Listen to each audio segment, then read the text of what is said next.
এসে গেছি ফাইনালি সেই ধামাকাধার পুজো মণ্ডপে। যদিও প্যান্ডেলের কোনো আতিশয্যাই নেই। গণেশ এখানে দাঁড়াবে, কোনো আতিশয্যাই নেই প্যান্ডেলে, তাও আমি বলছি ধামাকাদার। কেন? ক্রমশ প্রকাশ্য, দাঁড়াও গিয়ে বলছি।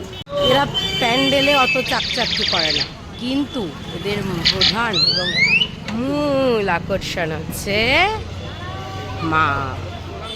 ইনি হলেন আমাদের হাওড়ার রাজরানী। সত্যিই রাজরানী বলা ওনাকে সার্থক, উনি প্রকৃতই রাজরানী, তাই না?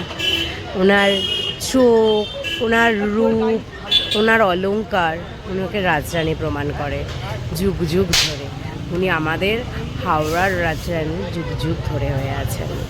চলো মায়ের সন্তানদেরকে একটু দেখে নিই। মা লক্ষ্মী, যিনিও রাজকন্যার থেকে কম কিছু নন।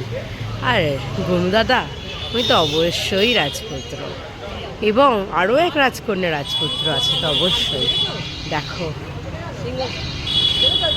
রাজকন্যা, এই এক কার্তিক দাদা রাজপুত্র।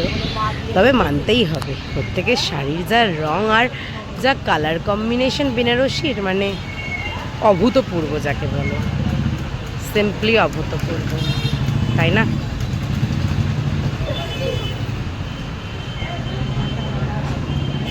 আর আমার মা স্বয়ং রাজরানী হয়ে আমাদের হাওড়াকে আলোকিত করে, হাওড়ার গর্ব ধরে রাখে একমাত্র এই রাজরানী।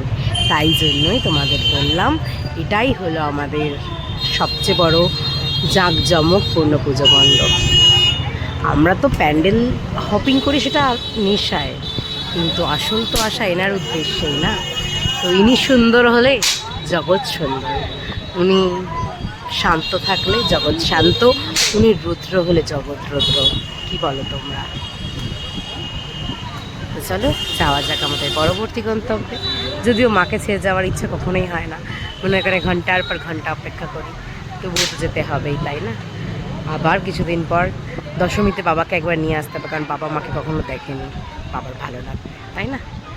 যেও না যেও না, বুকে দেবে, ওই আঙ্কেলটা বুকে দেবে। চলো চলো চলো চলো চলে এসো, চলে এসো, বাবার কাছে দাঁড়াও, বাবার কাছে দাঁড়াও। খুব মজা পেয়েছে, খুব মজা পেয়েছে।